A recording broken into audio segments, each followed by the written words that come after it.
Welcome back. We're bringing you all the analysis tonight after the prosecuting authority announced that former President Jacob Zuma will have his day in court today. In another big story we're following, though, the Sassa, the Social Security Agency of South Africa, says it's all systems go. Beneficiaries will receive their money on the 1st of April. Remember, there's been a long changeover from CPS. Its contract with Sassa was found to be inappropriate and unlawful. And from the 1st of April, the post office will take over many of those payments.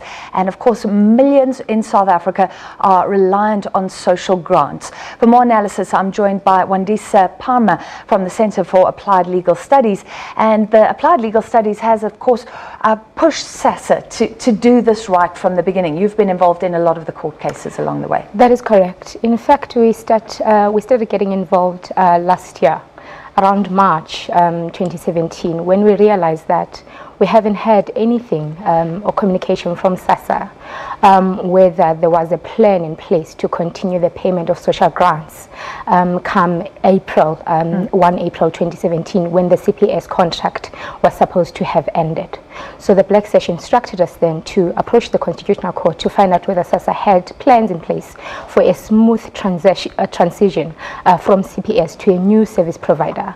Now, at that time, the court had let go of its oversight responsibility over Sassa in 2015, when Sassa went to court saying that they'll actually be ready to insource the payment of social grants within Sassa, and there was therefore no need for the court supervision. But by 1 March 2017, it was still not clear as to how Sassa was going to do this. So that's when we started getting involved. And then in the latest, they went and got another extension. Basically, every time Sassa said they're ready, they're not ready. So are you confident that on the 1st of April payments will be made? We're not sure, because in this new round of an extension, again, it was a situation of a panic, it was a situation of urgency as to whether CPS can continue with the cash payments of the social grants. So now we're talking about 2.8 million people who receive their social grants through cash. And Sassa entered into some agreement with the post office around the 8th of December 2017.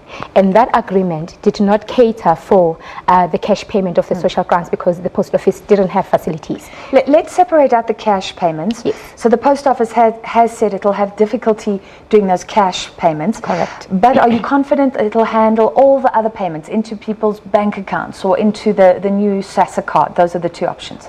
That is the undertaking that the post office has been making in court. Do you believe them? It's very hard to say because that system has not been tested. Part of the crisis that we are in is that there was supposed to have been time given to the transition from CPS to post office, so that there's a process of a rollout and testing of the system. So we're now like near the deadline where we just have to see what happens on the 1st of April. In court, both SAPO and Sassa did not inspire much confidence, especially when it came for Sassa, when it came to this issue of cash payments as well. If the Constitutional Court decides not to extend the contract with CPS, Sassa didn't seem to have a contingency plan at the time. So it's not very clear at the moment until the 1st of April. For those cash payments, it seems that CPS has the infrastructure, the points at which you go and get your cash. Nobody else has that infrastructure. So CPS will be here for some time. That's correct. So basically what is happening here, Sassa is creating a situation where the state is being held ransom under an unlawful contract with CPS that was not competitive, that didn't go through proper procurement processes itself. And it's the situation of going to the Constitutional Court, begging the Constitutional Court to extend over and over again an invalid contract. The Chief Justice was so frustrated last time because, like you say, there's absolutely nothing that anybody can do, actually. Exactly.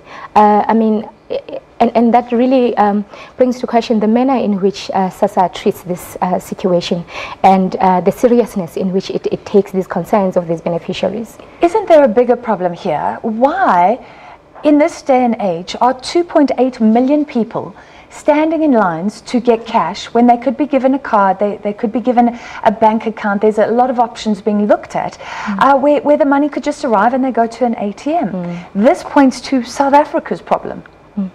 It does point to South Africa's problem, but you know, whenever I speak about social grant, I think we always need to take a step back and review the role of the minister as well as to how we're in this problem. The former minister, Batamile Dlamini, which is what we'll be talking about on Monday at the inquiry. However, not everybody in South Africa has bank cards, and this has issues with geography as well. Like for instance, in a village where I come from in Stakespruit, certainly not all the elderly people who are dependent on social grant, who live in the far remote areas away from towns, actually have even the infrastructure or the transportation to get to the bank in town. Final question. So Monday there's an inquiry looking to find out who's to blame. Do you think Batabile Dlamini will receive strong censure here? I think she should. The evidence shows that Minister Dlamini was not truthful, let me put it like that, was not truthful before the Constitutional Court about what she knew or didn't know as to whether Sassa will meet its deadline to insource the payment of social grants, because she's the person who went to court and said, actually, you can take away your oversight responsibility, will be ready. And then went ahead and appointed a system called work streams, who have benefited for about 700 million rands from the state, who are supposed to be assisting Sassa to be ready to take over the payment of social grants. But even when they came in, they knew that with the times that they had, they wouldn't meet the deadline of 1 March 2017.